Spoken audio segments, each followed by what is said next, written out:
प्यार का अनोखा एहसास हो रहा था। आंखों में बार बार उसकी ही छवि दिखाई दे रही थी। वो अपने प्यार में खोई हुई थी। उसके अंदर बादलों के समान ही प्यार भरा है, जो कभी भी बरसने वाली है। कि तभी काले काले बादल आसमान में घिरा है।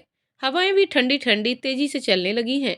बीच बीच में बिजली भी तेज आवाज कर कड़क उठती है। ऐसा लग रहा है मानो दिल का हाल बताने बरसात आई है। अभी हल्की हल्की बूंद पड़नी शुरू ही हुई थी कि लाइट चली गई। इतना अंधेरा कि कुछ भी नजर नहीं आ रहा था। पूरा शरीर भय से कांप गया, एक बुरे ख्याल से। और सबके सब टार्च टार्च करके चिल्लाने लगे। और तब घर के लोगों की आवाज सुनकर थोड़ा डर कम हुआ। कुछ ही देर में एक मोबाइल मिला और टॉर्च चालू किया। अब सबने राहत की सांस ली। फिर मोमबत्ती जलाया गया और सब कोई साथ में बैठ गए। सब साथ बैठकर हंसने बोलने लगे। पर कोई था जिसका मन नहीं लग रहा था। वो किसी और के ख्यालों में खोई हुई थी। जब उससे रहा नहीं गया तो वो वहां से उठकर छत की ओर चल पड़ी। अंधेरे में ही चीजों को महसूस करते हुए आगे बढ़ रही थी और धीरे धीरे छत में पहुंची गई। बारिश की बूंद पहले से तेज हो गई थी। पहले तो उसने हाथ आगे बढ़ाकर बारिश को महसूस किया। फिर आगे बढ़कर छत के उस कोने में गई जहां से उसे वो दिखाई दे रहा है, जिसे देखने के लिए वो अंधेरे में चली आई है। उसे प्यार हो गया था सामने वाले छत में रहने वाले लड़के से। कहा तो उसने किसी से भी नहीं था, उस लड़के से भी नहीं। पर जब उसका दिल नहीं मानता था तो उसे देखने छत में चली आती थी। कई बार तो उसे डांट भी मिली थी, इस तरह बार बार छत पर आने की वजह से।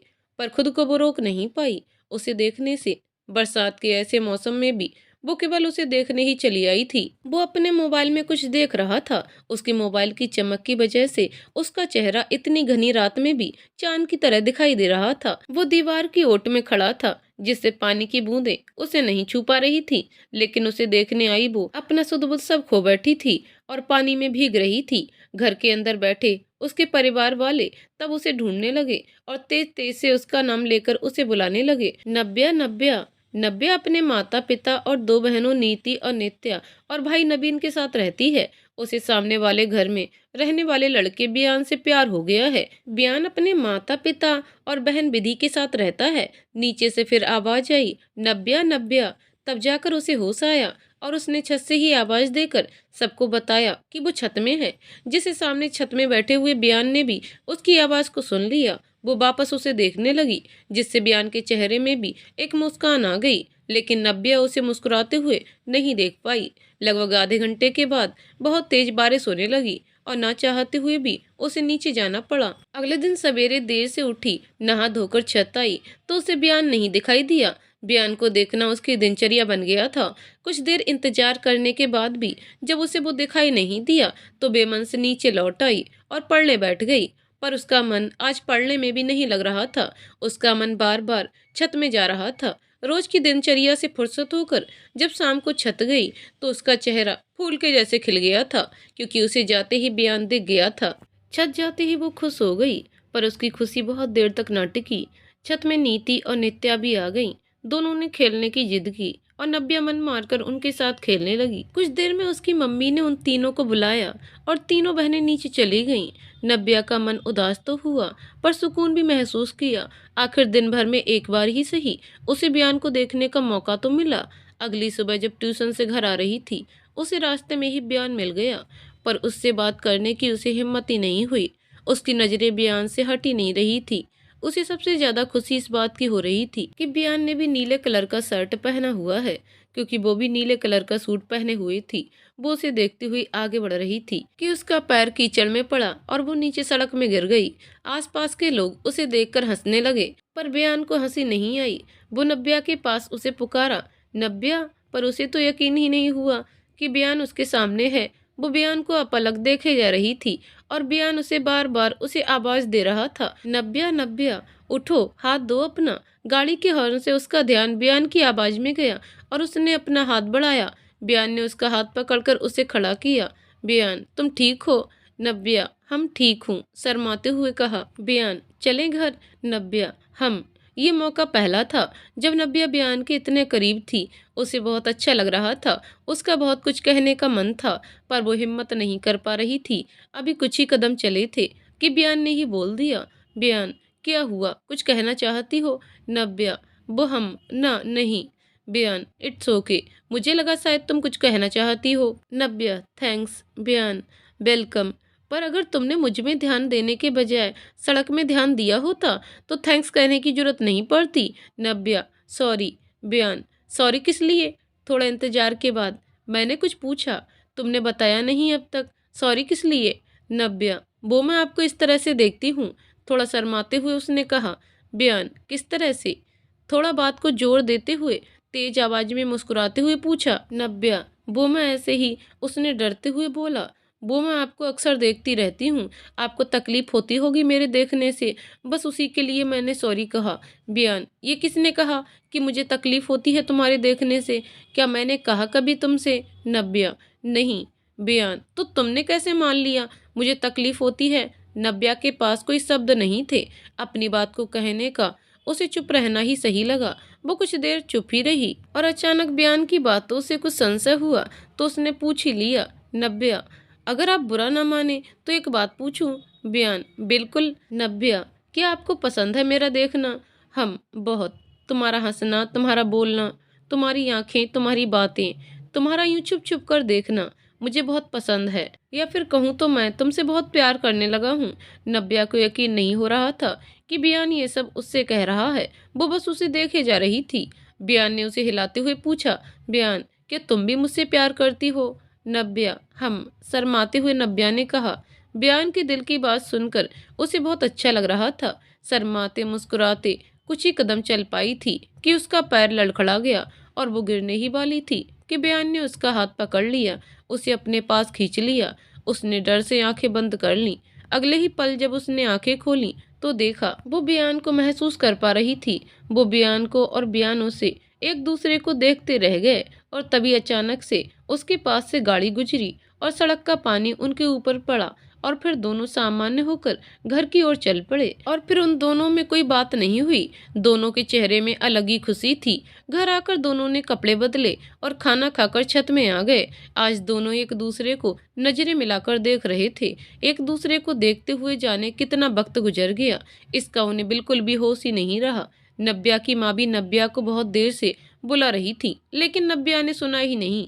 कुछ ही देर में उसका भाई नवीन छत में पहुंचा और दीदी दीदी कहकर बुलाने लगा। नवीन की आवाज़ सुन नव्या को होश आया और वो नवीन के साथ नीचे जाने लगी। नीचे की ओर जाते हुए उसकी नज़रें बार बार बियान की ओर देखे जा रही थी। नवीन ने ऐसा करते हुए उसे देख लिया और पूछ लिया, क्या देख रही हो दीदी बार बार पीछे? नव्या थोड़ा डर गई और तेजी से आगे जाते हुए बोली, कुछ भी तो नहीं, और नीचे आकर पढ़ने बैठ गई। नव्या रोज के काम, खाना पीना, स्कूल, ट्यूशन, बाकी काम से फुर्सत तो ज्यादातर छत में ही रहती थी और बयान भी ज्यादातर छत में ही रहता था। दोनों अपना समय ज्यादातर एक दूसरे को देखने में ही बिता दिया करते थे, जिससे उन दोनों की पढ़ाई पर भी असर पड़ रहा था। आज बयान के मंथली एग्जाम का रिजल्ट आया था और बयान के बहुत कम मार्क्स आए थे, जिससे बयान के पापा गुस्से में थे और बयान की गुस्से में डंडे से पिटाई कर रहे थे। बयान जोर जोर से हल्ला कर रहा था। उसकी आवाज इतनी तेज थी कि नव्या के घर तक उसकी आवाज जा रही थी और नव्या उसे सुन भी पा रही थी। वह बयान के घर जाना चाहती थी पर उसकी हिम्मत नहीं हो रही थी। वह शाम होने का बड़ी बेसब्री से इंतजार कर रही थी। शाम होते ही वह छत में गई। जाते ही उसे बयान दिख गया। बयान की आंखें सूजी हुई और चेहरे पर उंगलियों के निशान साफ दिखाई दे रहे थे। बयान की ये हालत देखकर नव्या की आंखों में आंसू आ गए।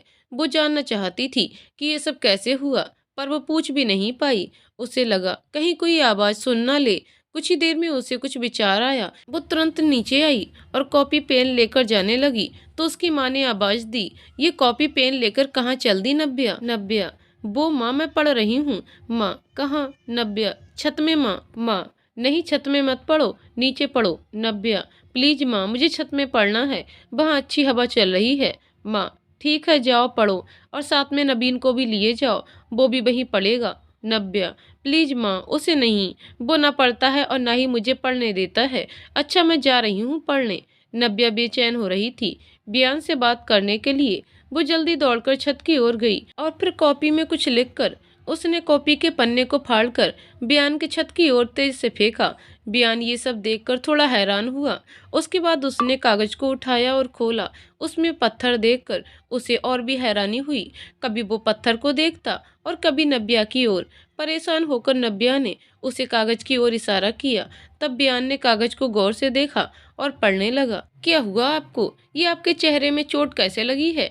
और आप सुबह सुबह रो क्यों रहे थे आज? कुछ हुआ है क्या? इतना पढ़ते ही बयान के चेहरे में हल्की सी मुस्कान आ गई। वो अपने कमरे के अंदर गया, वहां से पेन लाया और फिर उसने भी कुछ लिखा और नब्या की ओर उस कागज को फेंक दिया। नब्या ने झट से कागज को उठाया और पढ़ा। कुछ नहीं हुआ मुझे, और आज मेरा रिजल्ट आया था। कम नंबर आने की वजह से पापा ने मेरी पिटाई कर दी और मेरा ये हाल कर दिया। सुबह भी इसलिए शोर हो रहा था। नब्या को पढ़कर बहुत बुरा लगा और उसकी आंखों में आंसू आ गए। उसने फिर कागज में कुछ लिखा और बयान की ओर फेंका। बयान ने उस कागज को उठाया और पढ़ा। सॉरी, आपके हालत की जिम्मेदार मैं हूँ। प्लीज हो सके तो मुझे माफ कर दीजिएगा। मैं आज के बाद आपको कभी नहीं देखा करूंगी और ना ही कभी छत पर आऊंगी। बयान फिर कुछ लिखने लगा और नब्या बस बयान को देखे जा रही थी, मानो आज के बाद कभी बयान की ओर नहीं देखेगी। साथ ही साथ उसकी बेचैनी भी बढ़ती जा रही थी। आखिर कैसे वो बयान को देखे बिना रह पाएगी। कुछ ही देर में बयान ने कागज को उसकी ओर फेंका। नब्या ने कागज उठाकर पढ़ा। नहीं नब्या, आज जो कुछ हुआ उसका जिम्मेदार मैं खुद ही हूँ। उसके लिए खुद को दोषी मत मानो। मैं पढ़ाई में पहले से ही कमजोर हूँ और जो कुछ हुआ वो पहली बार नहीं है। ये सब तो मेरे साथ होता रहता है। ये सब मेरी लापरवाही का नतीजा है। पर तुम्हें देखे बिना नहीं रह सकता। तुम ही मेरी सुबह शाम हो, तुम मेरी जिंदगी हो। इसलिए प्लीज ऐसी बातें दोबारा मत करना। मैं ये नहीं कहता कि तुम अपनी पढ़ाई में मत ध्यान दो और सिर्फ मुझे अपना वक्त दो। नहीं, बिल्कुल भी नहीं। मैं दिल से चाहता हूँ कि तुम खूब पढ़ो और कुछ बनो, और कुछ लम्हे ऐसे भी हों जब तुम मेरे साथ रहो। ये सब पढ़कर नब्या को बहुत अच्छा लगा। उसे बयान की बातें, बयान की समझदारी से बहुत खुशी मिली। नब्या ने आखिरी बार फिर से कागज में थैंक यू लिखकर बयान को फेंक दिया। बयान ने पढ़ा और हल्की सी मुस्कुराहट उसके चेहरे में आ गई। अब तो रोज ही दोनों की बातें कागज से ही होती। बयान और नब्या दोनों ही अपने मन की बातें कागज में लिखकर एक दूसरे को बताते। रोज की तरह आज भी दोनों कागज में लिख लिख कर बातें कर रहे थे। बयान ने कागज बहुत तेज से फेंका और कागज नब्या के छत के बहुत दूर गिरा। नब्या कागज उठाने ही वाली थी कि उसकी नजर वहां खड़ी अपनी माँ पर गई। नब्या घबराते हुए कागज को उठा लिया। उसकी माँ ने उसकी आंखों में डर देखा और फिर उन्होंने नब्या से पूछ लिया, ये तुम्हारे हाथ में क्या है नब्या? नब्या ने अपने डर को छिपाते हुए कहा, कुछ भी तो नहीं माँ, मैंने देखा है कोई कागज था, दिखा मेरे को कागज। नब्या, बस ऐसे ही है माँ, वो मैं लिख रही थी तो गलत हो गया था, मैं बस इसे फेंक ही रही थी। बोलते हुए नब्या ने जल्दी से कागज को घर के पीछे की ओर कचड़े में फेंक दिया और अपनी कॉपी लेकर पढ़ने लगी। ये देखकर उसकी माँ को अजीब लगा और उन्होंने नब्या से कहा, चलो अब नीचे पढ़ो। और दोबारा कॉपी के पन्ने को फाड़ा तो अच्छा नहीं होगा। नब्या, सॉरी माँ। और नब्या अपनी माँ के साथ नीचे चली आई। उसे लगा कि आज वह बाल बाल बच गई अपनी माँ से, और भगवान को मन ही मन बहुत धन्यवाद देने लगी। लेकिन अगली सुबह क्या होने वाला था, इससे वो बिल्कुल अनजान थी। नब्या और बयान दोनों प्यार में इस कदर खो गए थे कि उन्हें इतना भी होश नहीं रहता था कि कोई उन्हें देखता होगा। नब्या को बिल्कुल भी एहसास नहीं हुआ कि उसकी माँ ने उसे देख लिया है। वो बिल्कुल अनजान बनी रही कि उसने कुछ नहीं किया, और उसकी माँ भी अनजान बन गई, उसने कुछ नहीं देखा है। अगली सुबह जब नब्या सोकर उठी तो उसे माँ दिखाई नहीं दी। उसे लगा शायद माँ कहीं गई है और अपने काम में लग गई।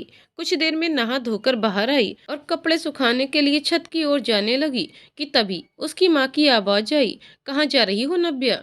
नब्या ने सामान्य रूप से ही कहा, छत जा रही हूँ माँ, कपड़े डालने। कुछ काम है क्या? माँ, कोई काम नहीं है, तुम्हें छत जाने की जरूरत नहीं है, कपड़े मुझे दो, मैं डाल आऊंगी, तुम पढ़ो। नब्या को डर लगा माँ की तेज आवाज सुनकर। नब्या ठीक है माँ बोलकर वो पढ़ने चली गई। तभी उसके मन में ख्याल आया कि छत में तो माँ गई है तो वहां वो नहीं जा सकती, तो क्यों ना बाहर से ही जाकर देखा हूँ। और ऐसा सोचकर वो बाहर दरवाजे के पास खड़े होकर बयान के घर की ओर देखने लगी और संयोग से उसे बयान दिख गया। पल भर के लिए उसने बयान को देखा और फिर अंदर आकर पढ़ने लगी। अभी पढ़ते हुए उसे 10 मिनट ही हुआ था कि उसकी माँ उसके सामने खड़े हुए उसे घूर रही थी। जैसे ही वो बोलने को हुई उसकी माँ ने उसे तेज से थप्पड़ मारा। दर्द की वजह से नब्या का हाथ अपने गाल में चला गया और उसकी आंखों में आंसू आ गए। नब्या क्या हुआ माँ? आपने मुझे क्यों मारा? अपनी गीली आंखों के साथ नव्या ने माँ से पूछा। माँ, ये सब क्या है? उन्होंने अपने हाथ में लिए कागज को दिखाते हुए पूछा। कागज को देखकर नव्या हैरान परेशान हो गई। उसे चुप देखकर उसकी माँ ने उसे मारने के लिए फिर से हाथ उठाया और फिर रुक गई और गुस्सा करते हुए बोली, तो ये सब चल रहा है आजकल? पढ़ाई का नाम लेकर छत में इनकी आशिकी चल रही है। हम यहाँ इनको पढ़ाने के लिए मरे जा रहे हैं और ये मस्ती कर रहे हैं। हमें धोखा देकर ये प्रेम पत्र लिख रहे हैं। हमारी इज्जत मिट्टी में मिला दी तूने। तुझे तो अपनी बेटी कहने में भी शर्म आ रही है। तुझे पता भी है क्या क्या बातें कर रहे हैं मोहल्ले के लोग तुम्हारे बारे में, और अब पता नहीं कहाँ कहाँ तक बातें होंगी। तेरी वजह से अब नजरें भी नहीं मिला पाएंगे हम लोगों से, और तेरे पापा को पता चला तो पता नहीं क्या कर बैठे। आज के बाद तू घर से बाहर अकेले नहीं जाएगी और छत में जाना आज से बिल्कुल बंद। इतना कहने के बाद भी उनका गुस्सा कम ना हुआ तो वो नव्या को बड़बड़ाते हुए चली गई। नव्या को तो कुछ समझ में नहीं आ रहा था, आखिर माँ को कैसे पता चला, उनको किसने बताया, और फिर ये कागज उनके पास कैसे आया? इस कागज को तो मैंने फेंक दिया था। क्या माँ इस कागज को कचड़े से उठा लाई? इस तरह से ख्याल उसके मन में आने लगे। उसकी माँ पहले से कहीं अधिक निगरानी रखने लगी थी और उसे बिल्कुल भी छत नहीं जाने देती थी। अब वो छत नहीं जा पाती। उसका मन बहुत ही बेचैन रहता बयान को देखने के लिए। उधर बयान भी बहुत परेशान था नव्या के छत न आने की वजह से, और बार बार खुद को ही दोष देता। उसे लगता था कि नव्या उसकी किसी बात से नाराज है, इसलिए छत नहीं आती है। महीनों बाद आज किसी काम से उसकी माँ को बाहर जाना पड़ रहा था और वहां वो नव्या को नहीं ले जा सकती थी, इसलिए नव्या को बहुत हिदायतों के साथ घर में अकेला छोड़कर जा रही थी और छत में उन्होंने ताला लगा दिया था जिससे नव्या छत न जा सके। साथ में उसके भाई बहनों को छोड़कर जा रही थी उसकी जिम्मेदारी देकर। नव्या का मन आज बहुत दुखी था। आज उसे अपना ही घर जेल खाना लग रहा था। उसका मन हो रहा था पहले की तरह रहने का। उसका मन आज सारी बंदे से तोड़ देना चाहता था, पर यह उसके लिए आसान नहीं था। पूरा समय उसके भाई बहन उसके साथ ही रहते थे और उसे पल भर के लिए भी अकेला नहीं छोड़ा, लेकिन उसे कोई रास्ता दिखाई नहीं दिया। आज वो भाई बहनों के साथ रहकर भी खुद को बहुत अकेला महसूस कर रही थी और इसे ही अपनी किस्मत मान लिया था उसने। माँ घर आकर सबसे पहले नव्या की ही जानकारी ली और फिर उसके बाद ही कोई काम किया। नव्या की जिंदगी से बयान दूर होता जा रहा था, पर उसके दिल में बयान के लिए प्यार और भी गहरा होता जा रहा था। उसे सोते जागते खाते पीते बस बयान का ही ख्याल रहता था। वो बयान को हर पल अपने सामने खड़ा हुआ महसूस करती थी। बड़ी मुश्किल से उसे फिर ऐसा मौका मिला जब उसकी माँ घर में नहीं थी और उसके भाई बहन भी किसी काम से बाहर चले गए थे। वो घर के बाहर आकर बयान के घर की ओर इस इंतजार में देखती रही कि अब बयान बाहर आएगा। बहुत देर तक इंतजार करने के बाद जब बयान नहीं दिखाई दिया तो वापस घर के अंदर जाने लगी। तभी इसको कुछ आवाजें सुनाई दी। उसने मुड़कर देखा तो बयान अपने कुछ दोस्तों के साथ बातें कर रहा था।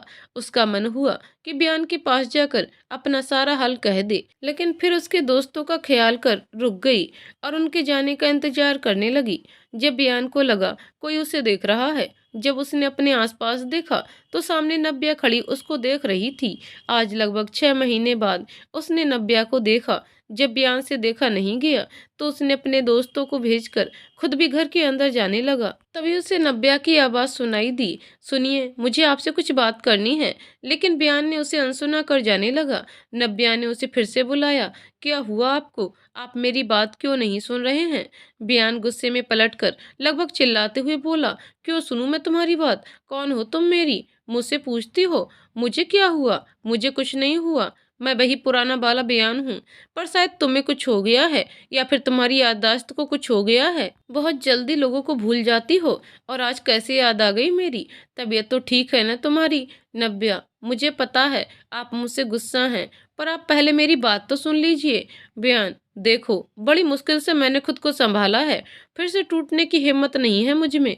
प्लीज तुम अपने घर जाओ, मैं अपने घर को। नव्या, प्लीज मेरी बात तो सुनिए, आप जो समझ रहे हैं वो सही नहीं है, वैसा कुछ भी नहीं है। बयान, मुझे तुम्हारी कोई बात नहीं सुननी। और दोबारा मेरे सामने कभी मत आना। कहते हुए बयान घर के अंदर जाकर दरवाजे को बंद कर लिया। नब्या को अपने इस हाल पर बहुत गुस्सा आया। एक माँ है जो सब जान गई है और उसे बिल्कुल अकेले नहीं जाने देती बाहर, और आज इतने महीनों में उसे मौका मिला कि वो बयान से बात कर सकती थी, लेकिन बयान ने उसकी बात ही नहीं सुनी। नब्या बयान के घर की ओर देखती खड़ी रही। उसे लगा शायद बयान बाहर आ जाएगा और उससे बातें भी करेगा, लेकिन बयान बाहर नहीं आया। कुछ ही देर में उसे माँ आती हुई दिखाई दी। नब्या के होश ही उड़ गए। अपनी माँ को देखकर वो दौड़कर अंदर की ओर गई, लेकिन उसकी माँ ने उसे बाहर देख लिया। नब्या अपनी माँ को कुछ दूर से आता देखकर दौड़कर अंदर चली गई, पर उसे पता था माँ ने उसे बाहर खड़े हुए देख लिया है। नब्या का डर से बुरा हाल था। उसे पता था माँ आते ही उसे डांटेगी। उधर बयान भी इतने महीनों बाद नब्या को देखकर बहुत बेचैन था। मन में कुछ खुशी भी थी और उसे बुरा भी लग रहा था, क्योंकि उसने नब्या से पहली बार चिल्लाकर बात की थी। दुखी मन से अपने कमरे में आया और दरवाजा बंद कर लिया, और दुखी मन से अपने ही हाथों को पीटने लगा और रोने लगा। उधर नब्या की माँ घर पहुंच गई और सीधे नब्या के पास गई और पूछा, बाहर क्या कर रही थी तुम, और बाकी सब कहाँ गए? नब्या, माँ नीति और नित्या दुकान गई है और नबीन अपने दोस्तों के साथ खेलने गया है। मैंने उसे मना भी किया अभी मत जाओ, लेकिन वो नहीं माना। माँ, उन सबको तो मैं बाद में देख लूंगी, पहले तुम बताओ तुम क्या कर रही थी बाहर? माँ, किसी ने दरवाजा खटखटाया था, मुझे लगा नीति और नित्या आ गई, मैं बस दरवाजा खोलने गई थी। माँ, ये जो तुम बहाने बना रही हो सब समझती हूँ, मुझे बेवकूफ़ समझ रखा है, कुछ भी बोलोगी और मैं मान लूंगी। मौका मिला नहीं कि चल दी आशिकी करने। आज वो लड़का नहीं दिखा मेरे को, नहीं तो उसके साथ तेरा भी खून कर देती। खबरदार, जो दोबारा ऐसा कुछ हुआ तो ब्याह कर दूंगी किसी अरे गहरे के साथ, फिर रोती रहना जिंदगी भर। अपनी हरकतों को सुधार लो, आखिरी मौका दे रही हूँ, संभल जा, वरना अच्छा नहीं होगा तुम्हारे लिए। इतना कहकर बड़बड़ाते हुए चली गई। नव्या मन ही मन अपने भाग्य को कोसने लगी। आखिर उसके साथ ये सब क्यों हो रहा है? उधर बयान से जब रहा नहीं गया तो वो फिर से छत में आकर नब्या के बारे में सोचने लगा, और छत के उसी कोने में जाकर खड़ा हो गया जहां से अक्सर ही वो नब्या को देखा करता था। कुछ देर तक वहां रहा, लेकिन जब उसे अकेलापन खलने लगा तो अपने कमरे में जाकर दरवाजा बंद कर लिया और पुरानी यादों में खो गया। अचानक से उसे वो दिन याद आया जब नब्या की माँ उसके घर आई थी, लगभग 6 महीने पहले। सुबह सुबह नब्या की माँ कचरा फेंकने घर के बाहर कचरा पेटी के पास गई, तो वो कचरा फेंक कर जाने लगी। तभी उनकी नज़र एक कागज पर पड़ी जो कल शाम नब्या ने फेंका था। वो कुछ सोचते हुए उस कागज को उठा लिया, और जब उसे पढ़ा तो उनके होश ही उड़ गए। बियान जो छत में खड़ा होकर नब्या का इंतजार कर रहा था, उसकी नज़र नब्या की माँ पर पड़ गई। उसने देखा कि उसकी माँ ने तो वही कागज लिया है जिसमें कल दोनों लिखकर बातें कर रहे थे। जब नब्या की माँ मुड़कर जाने को हुई तो उसकी नज़र बयान पर पड़ गई। बयान को देखते ही उनका गुस्सा और बढ़ गया और वो सीधे बयान के घर गई और बयान के घर का दरवाजा खटखटाया। दरवाजे को बयान की माँ ने खोला। बयान की माँ ने मुस्कुराते हुए बोला, आइए नब्या की माँ, बैठिए। आज इतनी सुबह सुबह सब कुशल मंगल तो है ना? लेकिन नब्या की माँ उनकी बातों को नज़रअंदाज करके गुस्से में चिल्लाते हुए पूछा, कहाँ है बयान? बुलाइए उसे। बयान की माँ, जी बिल्कुल, लेकिन बात क्या है? उसने कुछ किया है क्या? नब्या की माँ, आप खुद ही पूछ लीजिए अपने बेटे से। बयान की माँ बयान को बुलाती इससे पहले ही बयान आ गया। बयान को वहां देखकर उसकी माँ ने उससे पूछा, क्या किया है तुमने बयान? नब्या की माँ, तुम बता रहे हो या मैं बताऊं? दोनों ने बयान के बोलने का इंतजार किया, लेकिन जब बयान ने कुछ नहीं बोला तो नब्या की माँ ने बोला, ये क्या बताएगा आपको? मैं बताती हूँ। ये आपका लड़का रोज मेरी बेटी को प्रेम पत्र देता है और प्यार मोहब्बत की बातें करता है। यकीन ना हो तो ये देख लीजिए। कहते हुए नब्या की माँ ने हाथ में लिए कागज को उसकी माँ की ओर बढ़ाया। बयान की माँ ने उनके हाथ से कागज लेकर देखा तो हैरान रह गई और बयान से पूछा, ये सब क्या है बयान? क्या तुमने लिखा है? बयान, हम। बयान ने सिर हिलाते हुए कहा। बयान की माँ ने एक जोरदार थप्पड़ बयान को मारा। दर्द की वजह से बयान ने अपनी आंखें बंद कर लीं और उसकी आंखों में आंसू आ गए। बयान की माँ, तुम ऐसा कैसे कर सकते हो बयान? हमने तुम पर इतना भरोसा किया और तुमने हमें धोखा दिया।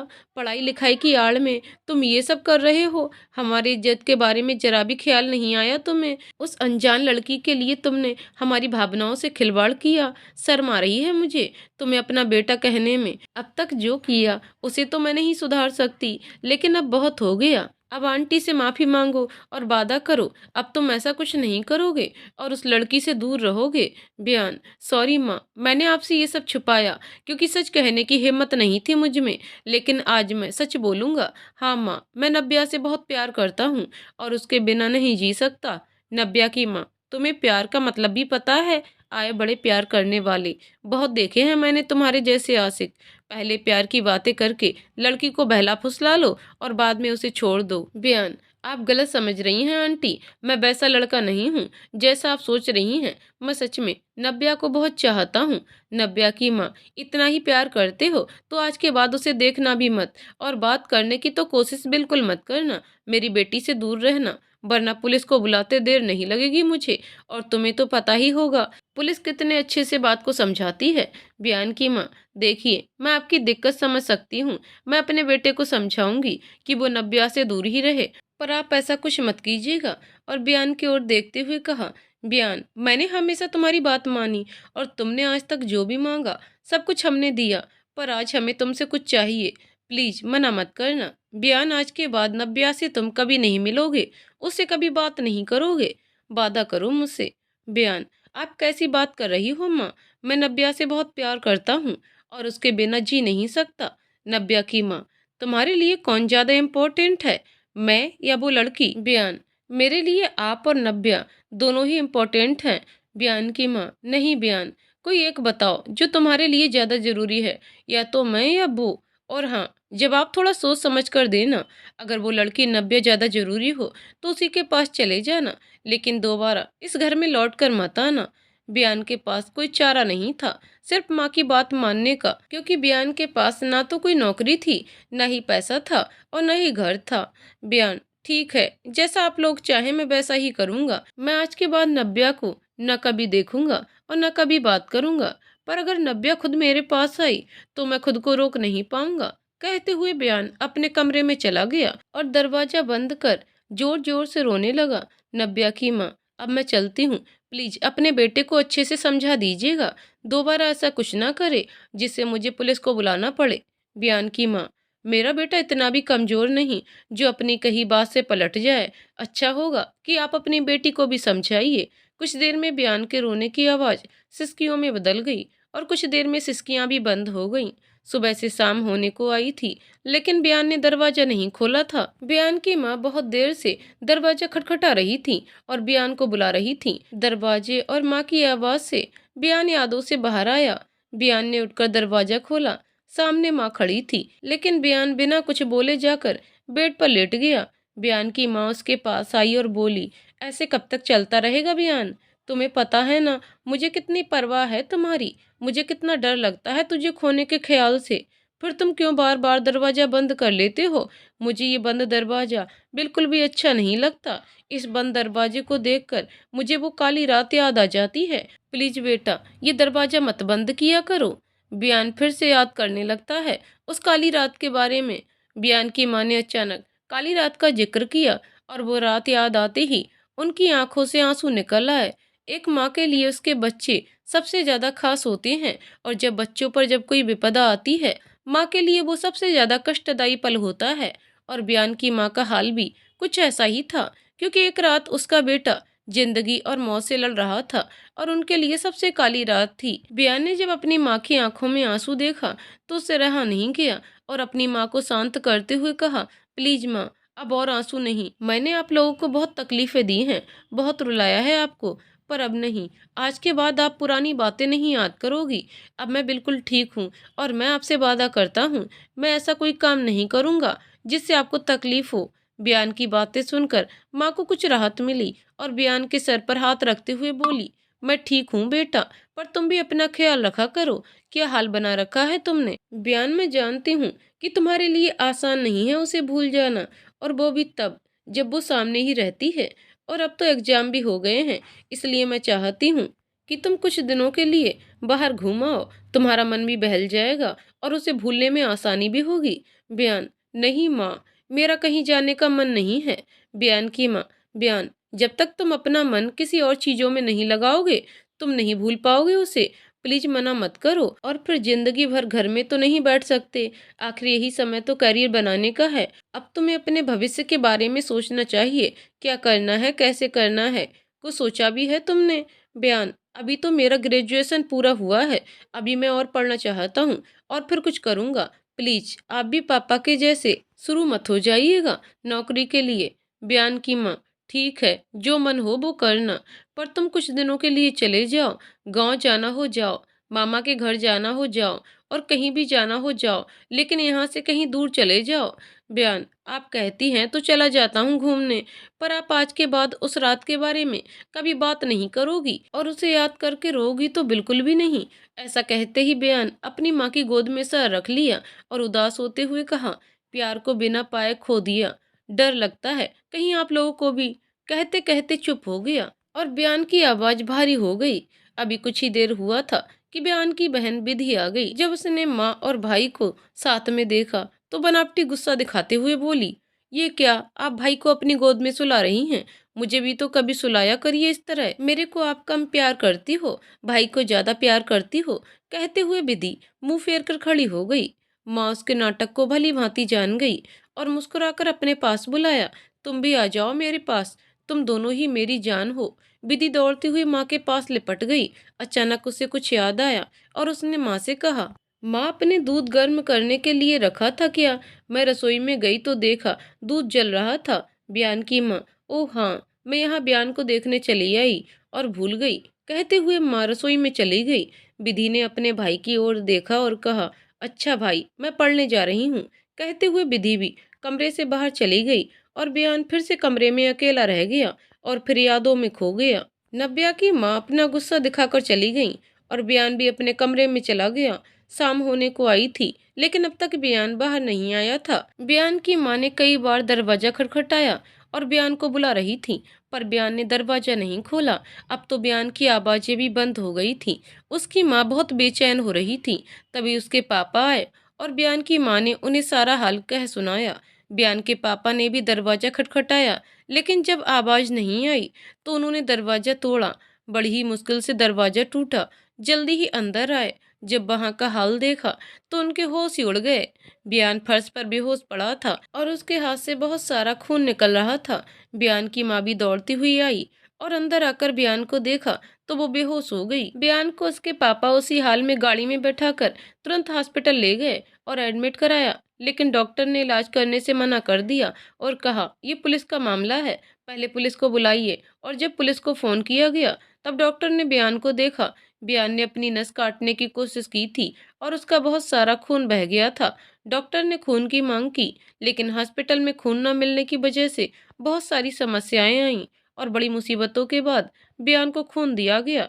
तब तक पुलिस भी पहुंच गई थी। पुलिस ने बयान के पापा से पूछताछ की। उसके पापा ने पुलिस से कहा कि बयान ने पढ़ाई में लापरवाही की, जिससे उसके अच्छे नंबर नहीं आए, और मैंने अपने बेटे को कुछ ज्यादा ही कह दिया, इसलिए उसके बेटे ने ऐसा किया। और फिर पुलिस से माफी मांगते हुए कहा, माफ कर दीजिए साहब, दोबारा कभी ऐसा नहीं होगा। पुलिस उसके पापा के व्यवहार से प्रभावित होकर मामले को रफा दफा कर दिया। उधर घर में माँ को जब से होश आया उनका रो रो कर बुरा हाल था। जब बयान के पापा से बात हो पाई तो वो टैक्सी लेकर हॉस्पिटल पहुंची। वहां भी अपने बेटे को इस हालत में देखकर बस रोए जा रही थी और बेटे के ठीक होने की प्रार्थना कर रही थी। ऑपरेशन थिएटर से बाहर निकलने के बाद डॉक्टर ने बताया कि अब वह खतरे से बाहर है। तब जाकर बयान के घर वालों को राहत मिली। माँ उससे मिलना चाहती थी, लेकिन डॉक्टर ने उन्हें मना कर दिया। एक दिन बाद जब उसे होश आया तब उसे ऑपरेशन थिएटर से बाहर निकाला गया और 7 दिनों तक हॉस्पिटल में रहने के बाद जब उसमें कुछ सुधार हो गया और तब डॉक्टर ने घर जाने की छुट्टी दे दी। बयान घर वापस आ गया।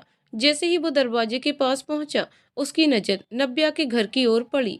बयान की माँ ने बयान को इस तरह देखा तो उनसे रहा नहीं गया और बोला, बस करो बयान और अंदर चलो, बहुत परेशान किया है तुमने हम सबको और इसकी जिम्मेदार वो लड़की है। मैं इन सब के लिए तुम दोनों को कभी माफ नहीं करने वाली और आइंदा मुझे ये सब ना देखना पड़े। इसका ध्यान रखना। बयान बिना कुछ बोले अंदर आ गया और अपने कमरे में जाकर दरवाजा बंद करने वाला था कि उसकी माँ आ गई और दरवाजे को पकड़ते हुए बोली, रुक जाओ बयान, आज के बाद ये दरवाजा कभी बंद नहीं होगा। मैं नहीं चाहती कि जो उस दिन हुआ वो दोबारा कभी हो। बयान चुपचाप जाकर अंदर बैठ गया। माँ ने उसे बुलाया तो उसने कहा, माँ अब इस बारे में मुझे बात नहीं करनी। बयान की माँ बाहर आ गई पर उसका ध्यान बयान की ओर ही रहा। तभी उसकी माँ ने उसे बुलाया और बयान अपनी यादों से बाहर आ गया। बयान खाने बैठा ही था कि माँ ने कहा, मैं तेरे मामा से बात कर ली है, तुझे लेने के लिए वो रेलवे स्टेशन आ जाएंगे। तुम बताओ कब जा रहे हो मामा के यहाँ। बयान, मैंने अभी कुछ नहीं सोचा इस बारे में। बयान की माँ, तो अब सोच लो, अब तुम्हारी छुट्टी ही है और तुम्हारे मामा का वहाँ काम भी अच्छा चल रहा है, तो क्यों ना तुम भी उनके साथ काम करो। बयान, ठीक है, मैं परसों चला जाता हूँ, पर काम करने के बारे में अभी कुछ नहीं कह सकता। पहले वहाँ जाऊँ, उनका काम तो देखूँ, अगर मुझे पसंद आया तो ही करूँगा, नहीं तो नहीं करूँगा, और आप मुझे उसके लिए जबरदस्ती नहीं करेंगी। उधर नव्या की माँ नव्या को बाहर कहीं भेजने का मन बना रही थी। उन्हें लगा अगर यहाँ रही तो रोज रोज यही ड्रामा करेगी, अगर दूर जाएगी तो कुछ दिन तो शांति मिलेगी, और अगर इसका कॉलेज करा दिया जाए बाहर तो ज़्यादा व्यस्त रहेगी और धीरे धीरे इसकी भावनाएं भी खत्म हो जाएंगी। ऐसा सोचकर उन्होंने उसकी बुआ को फ़ोन किया और वहाँ के कॉलेज के बारे में पता किया और एडमिशन की जानकारी भी ली और उसे बाहर भेजने का पूरा इंतजाम कर लिया। नव्या और बयान दोनों की माँ उन्हें दूर भेजने की तैयारी कर रही थी, लेकिन नव्या और बयान दोनों ही नहीं जाना चाहते थे। वो एक दूसरे की एक झलक पाने के लिए वहां रहना चाहते थे, पर उन्हें क्या पता कि कल क्या होने वाला है। उधर बयान दुखी मन से अपना बैग बनाते हुए सोच रहा था कि कुछ ऐसा हो जाए जिससे उसे जाना ना पड़े। उधर नव्या मंदिर में हाथ जोड़े खड़ी मन ही मन प्रार्थना कर रही थी, उसे ना जाना पड़े और उसे बयान का साथ मिल जाए। नव्या की माँ, अब हाथ जोड़ने से कुछ नहीं होगा, जाना तो तुम्हें पड़ेगा, और उम्मीद करती हूँ कि वहाँ मौसी के यहाँ ऐसा कुछ नहीं करोगी और अच्छे से पढ़ोगी। नव्या बिना कुछ बोले अपना बैग लेकर बाहर निकल गई। बाहर उसके पापा टैक्सी लेकर खड़े थे। नव्या टैक्सी के अंदर जाकर बैठ गई। तब तक उसकी बहनें नीति और नित्या भी आ गईं और बैठते हुए नीति से बोली, देखो तो माँ दीदी को ज्यादा प्यार करती है, तभी तो उनको बाहर भेज रही है पढ़ने के लिए, और हमें तो बाजार भी अकेले नहीं जाने देती। पता नहीं कब हमें भी जाने को मिलेगा। नित्या ने भी उसकी बात में सिर हिलाते हुए बोला। उन दोनों का न जा पाने की वजह से दुख हो रहा था और वहीं नित्या दूसरी वजह से दुखी थी। वो बस बयान के घर की ओर देखे जा रही थी, इस उम्मीद से कि एक झलक तो मिल जाए। अब तक सारा सामान आ गया था और सब लोग नव्या को रेलवे स्टेशन छोड़ने जा रहे थे। टैक्सी चल दी थी, पर नव्या की नजर बस बयान के घर की ओर ही थी। वो तब तक पीछे मुड़कर देखती रही जब तक बयान का घर आंखों से ओझल ना हो गया। उसकी आंखों से आंसू बहने लगे। सबको लगा घर छोड़ने का दुख है। बस एक माँ थी जिसे सब पता था। टैक्सी जल्दी ही रेलवे स्टेशन पहुंच गई और जाते ही उन्हें ट्रेन मिल गई। नव्या अपनी सीट में जाकर बैठ गई और उसका सामान रखकर बाकी सब जाने लगे तो नव्या उसकी माँ का हाथ पकड़कर बोली, माँ मैं नहीं जाना चाहती हूँ, आप जैसा कहोगी मैं वही करूँगी, आपको शिकायत का अब कोई मौका नहीं दूंगी। प्लीज माँ मुझे अपने से दूर मत कीजिए, मैं नहीं रह पाऊंगी आपके बिना। नव्या की माँ, मैं जो कर रही हूँ तुम्हारे भले के लिए ही कर रही हूँ, और फिर एक दिन तो वैसे भी शादी करके जाना ही पड़ता है, तो अभी से दूर रहना सीख लो। और वैसे भी वहाँ तुम अकेले नहीं हो, तुम्हारी मौसी वहाँ रहेंगी तुम्हारे साथ। मैं तुमसे प्यार करती हूँ नव्या, प्लीज मुझे गलत मत समझो। वो लड़का तुम्हारे लिए सही नहीं है, उसे भूल जाओ और आगे बढ़ो। तुम्हें उससे भी बेहतर बहुत लड़के मिलेंगे। नव्या, माँ प्लीज मुझे नहीं जाना। नव्या की माँ, जाना तो पड़ेगा नव्या, अब तो एडमिशन भी हो गया है वहाँ। नव्या की आखिरी उम्मीद भी टूट गई और उसकी माँ उसे रोता हुआ छोड़कर बाहर आ गई। जाना तो वो भी चाहती थी उसके साथ, लेकिन जरूरी काम आ जाने से जा नहीं पा रही थी। वो नव्या के सामने कमजोर नहीं पड़ना चाहती थी। वो अपने आंसू नव्या को नहीं दिखाना चाहती थी, इसलिए ट्रेन छूटने से पहले ही वो घर की ओर चल दी। उधर बयान अपने पापा के साथ रेलवे स्टेशन पहुंच गया और ट्रेन में बैठ गया। जैसे ही ट्रेन चलने लगी, बयान के पापा ट्रेन से उतर गए और बयान को आवाज दिया, बाय बेटा, अपना ख्याल रखना। बयान, बाय पापा, आप भी अपना ख्याल रखना और माँ का भी ख्याल रखना। नव्या दुपट्टे से अपना चेहरा छुपाकर अब तक रो रही थी कि उसे कुछ जानी पहचानी आवाज सुनाई दी। नव्या ने दुपट्टा हटाकर सामने देखा तो हैरान रह गई। उसे तो अपनी आंखों पर यकीन नहीं हो रहा था कि जो वो देख रही है वो सच है या गलत, या वो कोई सपना देख रही है। नव्या ट्रेन में बैठी दुपट्टे से चेहरे को छिपाकर रो रही थी कि किसी आवाज ने उसे हैरान कर दिया। उसने दुपट्टा हटाकर बगल में देखा तो बयान उसके बगल में बैठा था। उसे अपनी आंखों पर यकीन नहीं हो रहा था कि बयान उसके पास बैठा है। वो बस बयान को देखे जा रही थी। अब तक बयान के पापा भी जा चुके थे। बयान की नजर नव्या पर गई तो बयान भी हैरान रह गया। ट्रेन भी चल दी थी। बयान, नव्या तुम यहाँ? हैरान वाले भाव के साथ बयान ने पूछ ही लिया। नव्या, आप यहाँ? बयान की बात का जवाब दिए बिना ही नव्या ने पूछा। बयान, हम, पर तुम यहाँ कैसे? नव्या, मैं तो अपनी मौसी के यहाँ जा रही हूँ। क्या आपको पता था कि मैं जा रही हूँ, इसीलिए आप मेरे पीछे पीछे चले आए? बयान, मुझे सच में पता नहीं था कि तुम जा रही हो। अब मैं भी चलता हूँ। नव्या, अभी तो आप यहीं बैठे थे, फिर कहाँ जा रहे हैं? बयान बिना कुछ बोले उठकर जाने ही वाला था कि नव्या ने उसका हाथ पकड़ लिया। नव्या, ऐसी भी क्या गलती की मैंने जिसकी आप इतनी बड़ी सजा दे रहे हैं मुझे? प्लीज मुझसे बात तो कीजिए। बयान, नव्या मेरा हाथ छोड़ो, मुझे जाने दो। नव्या, नहीं, मैं नहीं छोड़ूंगी आपका हाथ जब तक आप मुझे नहीं बताएंगे। बयान, नव्या यहाँ बहुत लोग हैं, प्लीज यहाँ ड्रामा मत करो और मुझे जाने दो। नव्या, ठीक है, तो पहले आप मुझे सच बताइए, आखिर आप ऐसा क्यों कर रहे हैं? उसके बाद ही मैं आपका हाथ छोड़ूंगी। बयान, नव्या से अपना हाथ छुड़ाकर बैग उठाकर जाने लगा तो नव्या ने आवाज दी। नव्या, जब मेरे को आप पसंद नहीं करते थे तो पहले ही बोल देते। क्या वो सब बातें झूठी थी आपकी जो कहा करते थे आप?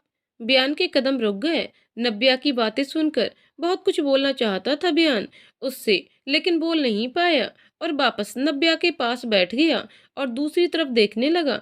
और नव्या उसे गौर से देखे जा रही थी और उसके मन की बात समझने की कोशिश कर रही थी। जब बयान से रहा नहीं गया तो उसने भी नव्या की ओर देखा और देखता ही रह गया। कुछ ही देर में बयान की आंखों में आंसू आ गए और अपने आंसुओं को छिपाने के लिए फिर से दूसरी तरफ देखने लगा। नव्या, जो कब से बयान के बोलने का इंतजार कर रही थी, उसने फिर बोला, प्लीज मुझे माफ कर दीजिए, कुछ तो बोलिए मुझसे। क्या आप मुझे माफ नहीं कर सकते? बयान, ये क्या बोल रही हो तुम? तुमने कोई गलती नहीं की है, फिर किस बात के लिए माफी? गलती तो मैंने की है, माफी तो मुझे तुमसे मांगनी चाहिए। हो सके तो मुझे माफ कर देना। नव्या, ये कैसी बातें कर रहे हैं आप? आपने कुछ नहीं किया, फिर आप मुझसे माफी क्यों मांग रहे हैं?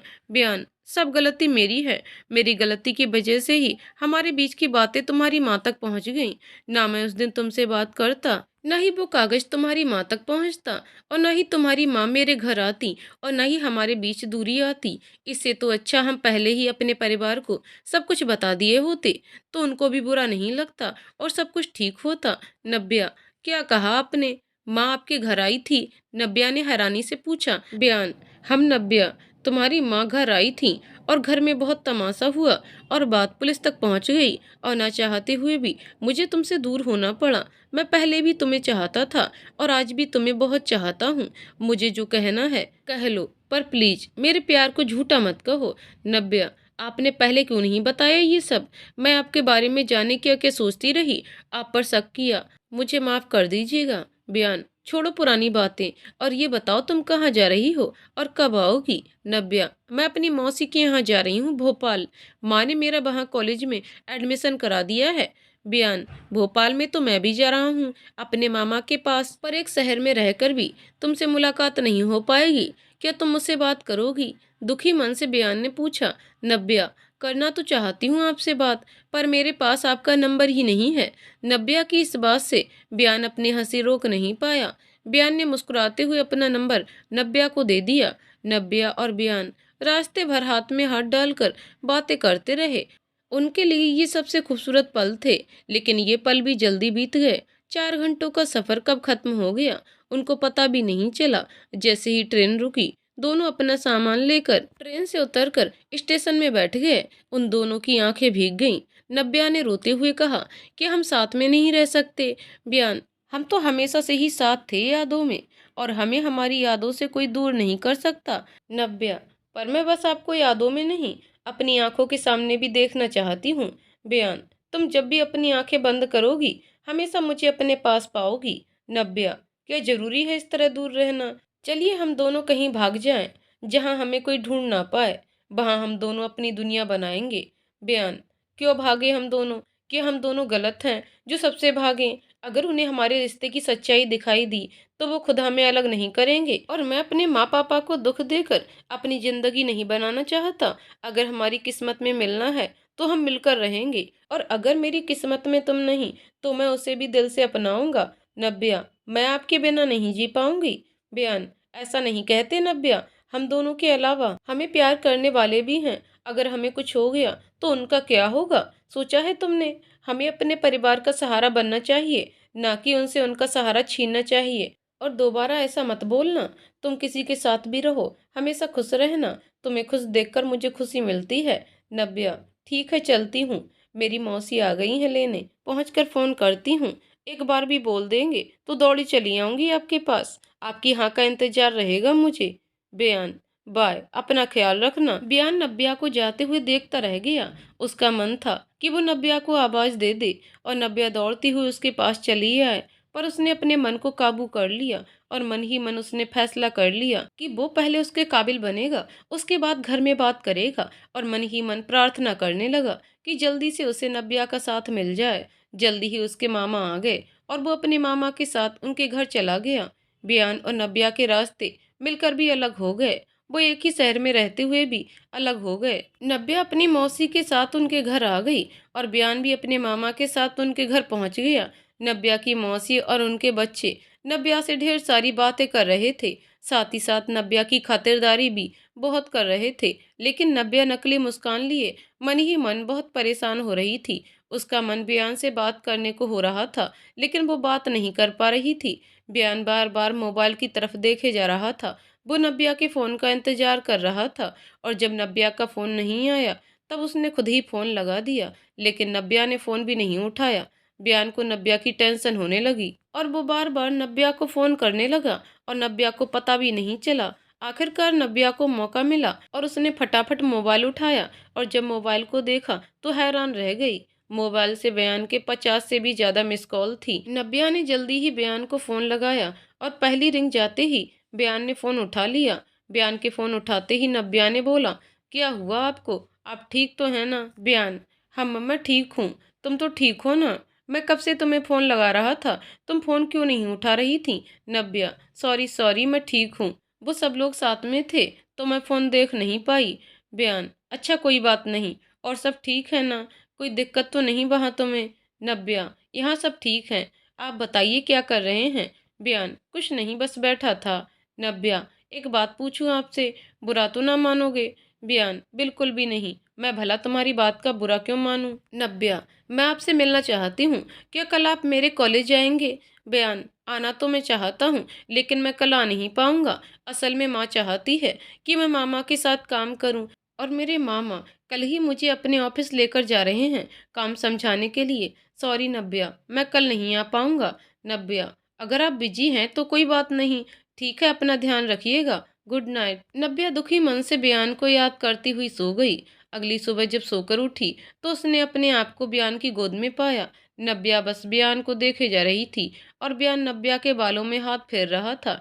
नव्या ने हैरानी से पूछा, आप यहाँ कैसे? आप तो अपने मामा के साथ उनके ऑफिस जाने वाले थे, और किसी ने आपको यहाँ देखा तो नहीं? अगर किसी ने आपको मेरे साथ देख लिया तो गड़बड़ हो जाएगी, और अगर माँ के पास खबर पहुँच गई तो अनर्थ ही हो जाना है। आप जल्दी से यहाँ से जाइए, प्लीज आप जल्दी जाइए, कोई आपको यहाँ देख लेगा। सॉरी सॉरी, मैंने कल आपको इस तरह से बुलाया, मुझे आपको नहीं बुलाना चाहिए था, आप यहाँ से चले जाइए। नव्या फिर कुछ बोलने ही वाली थी कि बयान ने नव्या के होठों पर अपनी उंगली रखते हुए बोला, शांत हो जाओ नव्या, मुझे कुछ नहीं होगा। मैं तो तुमसे मिलने आया था, लेकिन तुम तो सो रही थी। तुम सोते हुए इतनी प्यारी लग रही थी कि मुझे तुम्हें उठाने का मन ही नहीं हुआ, और मैंने तुम्हारे लिए नाश्ता बनाया है अपने हाथों से, और आज मैं तुम्हें अपने हाथों से खिलाऊंगा भी। अब जाओ जल्दी से तैयार हो आओ, फिर हमें कॉलेज भी तो चलना है। बोलकर बयान कमरे से बाहर चला गया, और नव्या हैरान परेशान बस बयान को कमरे से बाहर जाते हुए देखती रह गई,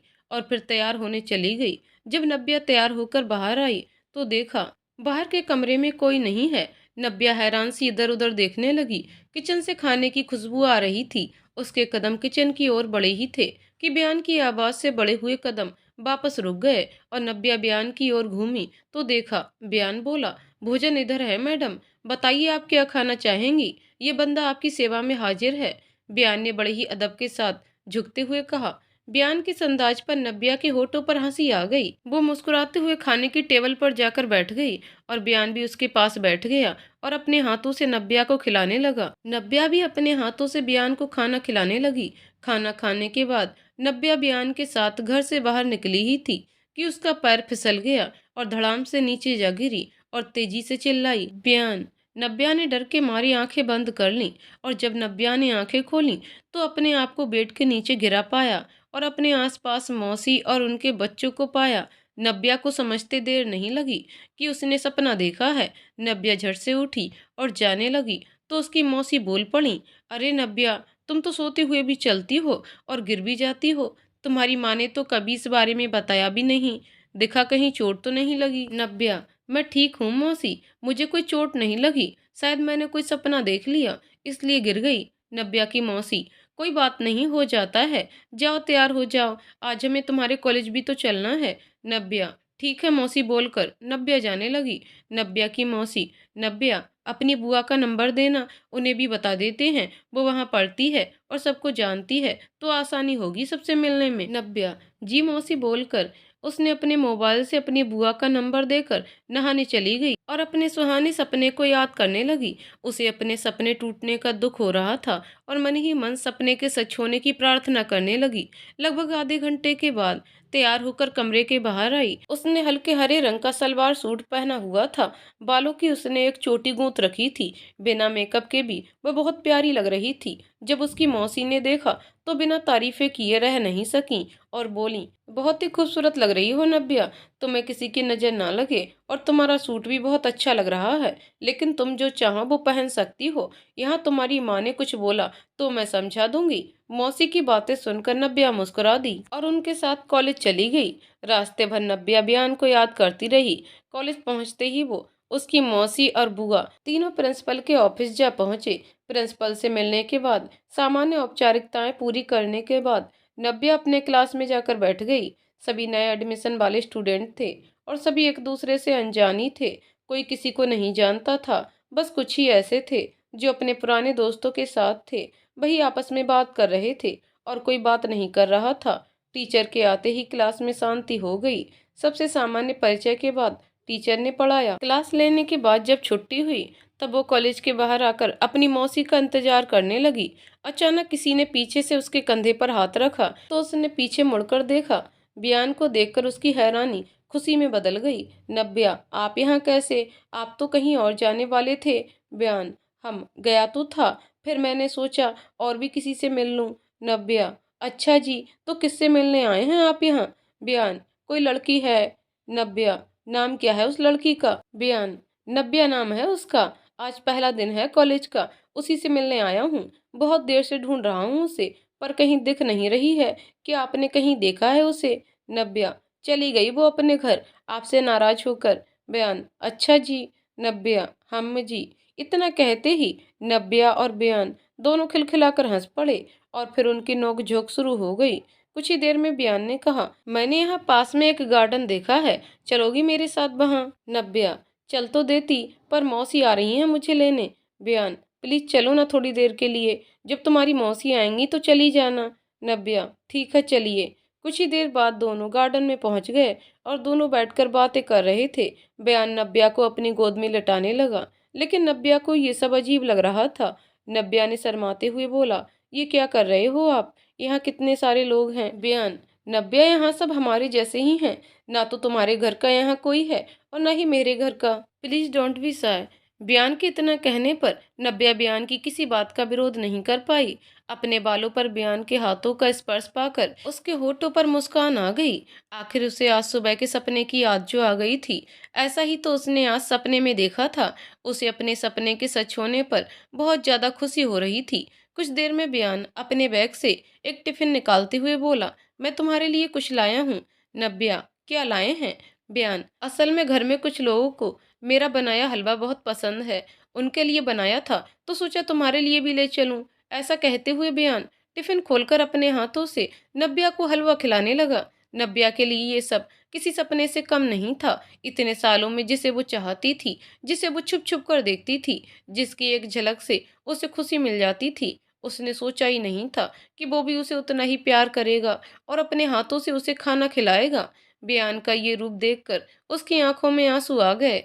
बयान उसकी आंखों में आंसू देखकर दुखी हो गया और नाराजगी जताते हुए बोला, ये क्या नब्या, आज फिर आंसू? तुम्हें पता है ना, मुझे तुम्हारी आंखों में आंसू बिल्कुल पसंद नहीं है। तुम्हें पसंद नहीं आया तो पहले ही बोल देती, मैं तुम्हें जबरदस्ती नहीं खिलाता। नब्या उसके होठों पर उंगली रखते हुए बोली, अरे आप ये क्या बोले जा रहे हैं? मुझे आपका बनाया हुआ हलवा बहुत पसंद आया, वो तो बस खुशी के आंसू थे। बयान, ये गलत बात हुई ना, दुख में भी आंसू और खुशी में भी आंसू। अरे थोड़ी सी खुशी मिलती है, उसमें हंसा करो, खुश रहा करो। नब्या, सॉरी, आज के बाद पक्का नहीं होगा। और पता है, आज मैंने एक सपना देखा जिसमें आप मेरे साथ थे और ऐसे ही मुझे खाना भी खिला रहे थे, बस वही सब याद आ गया। बयान, डोंट वरी नब्या, सब कुछ अच्छा ही होगा और देखना, एक दिन हर कोई हमारे रिश्ते को समझेगा। नब्या और बयान बातें कर ही रहे थे कि नब्या का मोबाइल बजा। उसने देखा तो उसकी मौसी का कॉल आ रहा था। उसने जल्दी से फोन उठाया और उसकी मौसी पूछने लगी, कहाँ हो नब्या, मैं कब से तुम्हें ढूंढ रही हूँ, अभी छुट्टी नहीं हुई है क्या? नब्या, हाँ हो गई, अभी आती हूँ। नब्या की मौसी, ठीक है तो बाहर वाले गेट दरवाजे के पास आ जाओ। नब्या बयान से, अच्छा चलती हूँ, मौसी आ गई हैं। बयान, ठीक है बाय, अपना ध्यान रखना।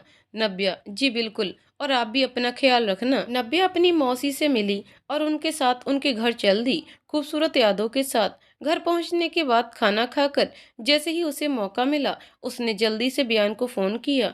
अब तो बयान फिर से उसकी जिंदगी का हिस्सा बन गया था। अक्सर ही बयान उसके कॉलेज जाता, कभी कॉलेज के बाहर दोनों मिलते तो कभी कॉलेज में मिलते। अक्सर ही छुट्टियों में दोनों अपने घर जाते और तब उनके लिए सबसे मुश्किल वक्त होता, लेकिन उनके प्यार में कोई कमी नहीं आती। नब्या और बयान हमेशा की तरह आज भी कॉलेज की छुट्टी के बाद कॉलेज के पास वाले गार्डन में मिलने आए थे। आज दोनों की आंखों में आंसू थे, क्योंकि आज कॉलेज का आखिरी दिन था। उसके बाद उसे वापस अपनी माँ के पास जाना था और बयान को काम की वजह से रुकना पड़ रहा था। बयान भी उसके साथ घर लौटना चाहता था और अपने और नब्या के रिश्ते के लिए दोनों परिवारों को मनाना चाहता था। आज उनके बीच बातें कम और आंसू ज्यादा थे। भारी मन से बयान बोला, अब हमें चलना चाहिए नब्बू, नहीं तो घर में सब परेशान होने लगेंगे। नब्या, आप भी चलिए मेरे साथ। बयान, अभी नहीं जा सकता मैं, मुझे बहुत काम है यहाँ। अगर काम नहीं होता तो पक्का चलता तुम्हारे साथ। अभी तुम जाओ, अपनी माँ को, अपने परिवार को हमारे रिश्ते के लिए मनाओ और मैं भी कोशिश करूंगा कि मेरे भी परिवार वाले तुम्हें दिल से अपनाएं।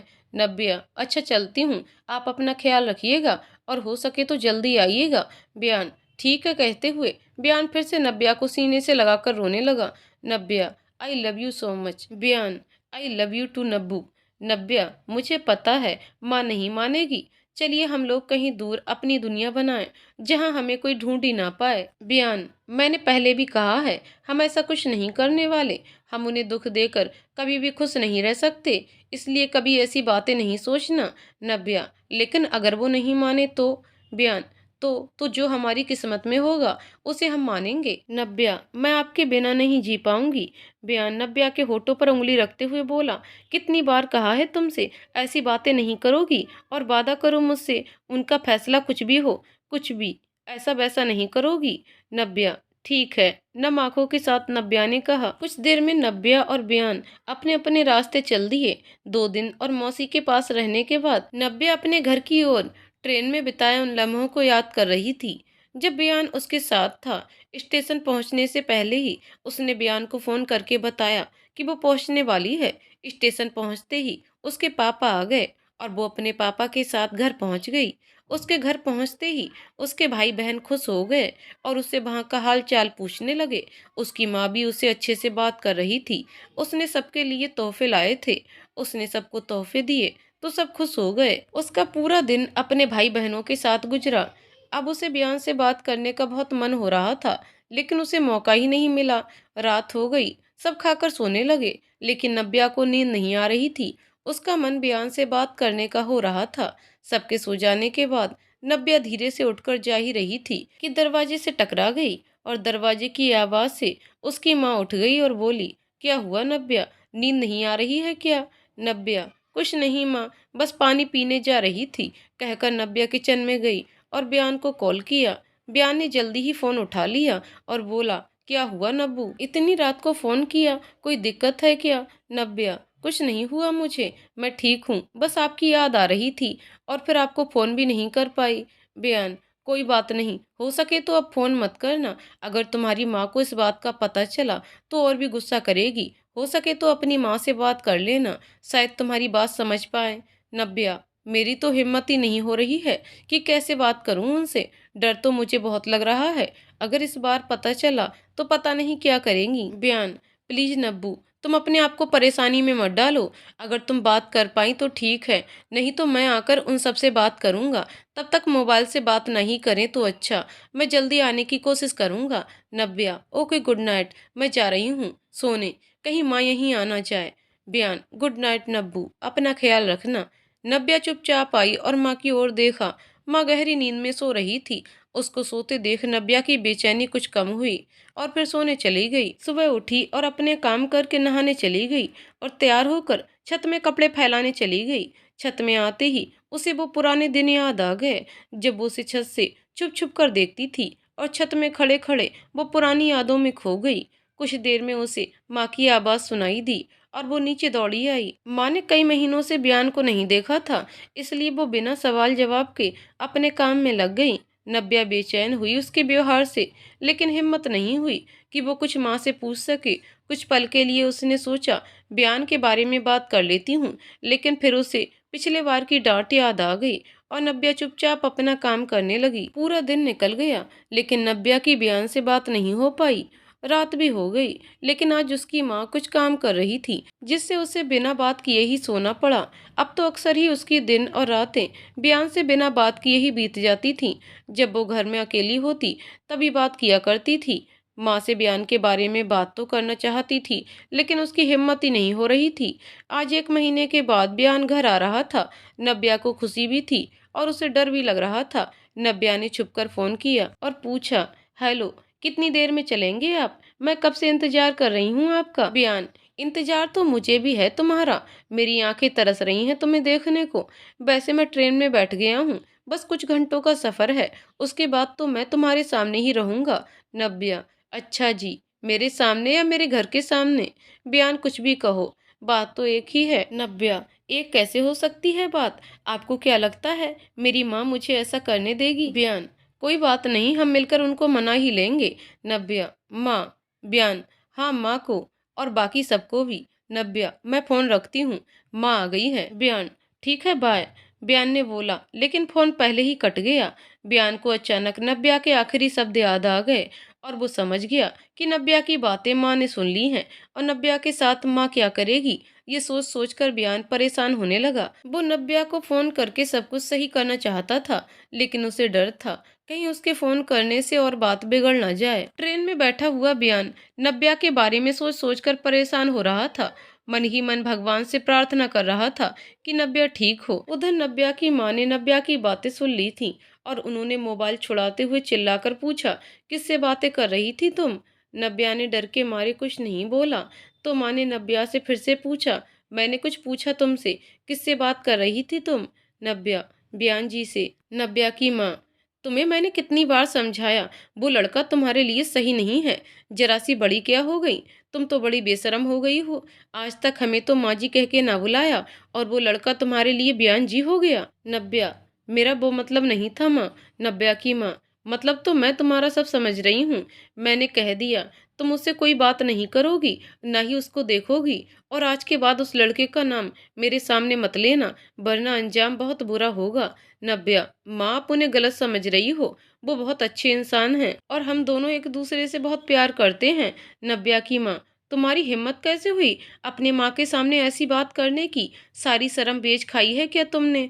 जिस अनजान लड़के की तरफदारी कर रही हो उसे जानती ही कितना हो। नव्या, माँ प्लीज मान जाओ ना, मैं नहीं जी पाऊंगी उनके बिना, मैं उनसे ही शादी करूंगी वरना मर जाऊंगी। नव्या की माँ, तो फिर मर जाओ, पर मैं जीते जी ये शादी कभी नहीं होने दूंगी। नव्या ने अपनी माँ को समझाने की बहुत कोशिश की, लेकिन उसकी माँ ने उसकी कोई बात नहीं मानी।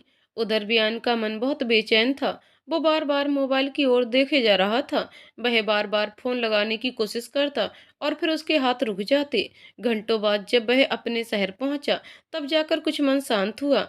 वो बस जल्द से जल्द नब्या के घर जाकर सब कुछ जानना चाहता था। उसके पापा उसे स्टेशन लेने आए थे। वो अपने पापा के साथ घर आ गया। बयान अपना सामान घर में रख नब्या के घर जाने लगा, तो बयान की माँ बोली, अभी तो आए हो, कहाँ चल दिए बयान? बयान, कुछ काम है, आता हूँ माँ। बयान की माँ, इतनी भी क्या जल्दी है? अभी सफर से आया है, थोड़ा आराम तो कर लो। बयान, जल्दी ही आ जाऊंगा माँ। बयान दौड़कर नब्या के घर गया। संयोग से उनके घर का दरवाजा खुला था। बयान अंदर चला गया और सीधे नब्या के पास गया। नब्या अपने कमरे में बैठी रो रही थी। चलने की आहट सुनी तो आंसू पोंछते हुए देखा तो बयान उसकी ही ओर देख रहा था। नब्या झट से उठ बैठी। नब्या, आप यहाँ क्यों आए हैं? प्लीज आप अपने घर जाइए, नहीं तो आपके लिए मुसीबत हो जाएगी। बयान, माँ ने कुछ कहा क्या तुम्हें?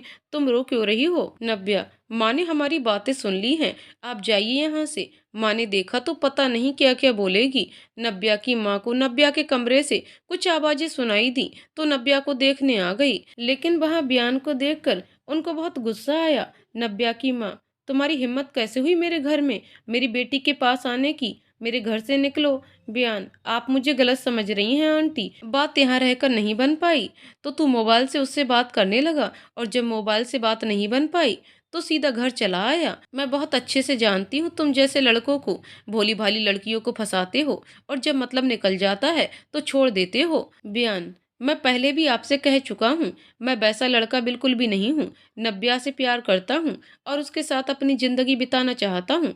नब्या की माँ, मुझे तुम्हारी कोई बात नहीं सुननी, तुम घर से अभी निकलो। बयान, मैं चला जाऊंगा आंटी, लेकिन मुझे नब्या का साथ चाहिए और आप सबकी सहमति चाहिए। नब्या की माँ, मेरे जीते जी ये कभी नहीं हो सकता।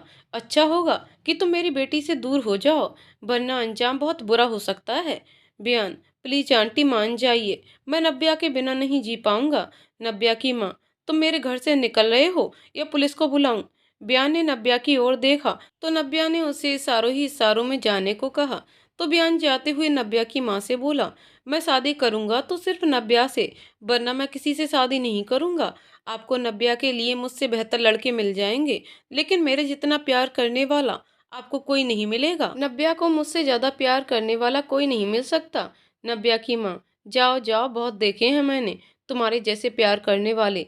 बयान, अभी तो मैं जा रहा हूँ, लेकिन फिर वापस आऊंगा नब्या को अपने साथ ले जाने के लिए। नब्या की माँ, सपने देखना अच्छी बात है, लेकिन सपने ऐसे देखना चाहिए जो पूरे हो सकें। रही बात नब्या की, तो मैं नब्या को तुमसे ज्यादा बेहतर और प्यार करने वाला जीवन साथी ढूंढ कर लाऊंगी। बयान इतना बोलकर अपने घर चला गया और नब्या की माँ नब्या को घूरते हुए अपना काम करने लगी। नब्या और नब्या की माँ बयान को घर से बाहर जाता हुआ देख रहे हैं, लेकिन दोनों के भाव अलग अलग थे। जहाँ नब्या का मन दुखी था, वहीं उसकी माँ बयान को गुस्से के भाव से देखे जा रही थी। वो बयान के बाहर निकल जाने का इंतजार कर रही थी। बयान के निकलते ही उनका गुस्सा नब्या पर फूट पड़ा और गुस्से से चिल्लाते हुए बोली, और कितनी बेशर्मी दिखाओगी तुम? अभी तक मोबाइल से छुप छुप कर बातें करती थी और अब तुम उसे हमारे घर बुलाने लगी और हम सबके सामने इश्क लड़ाने लगी।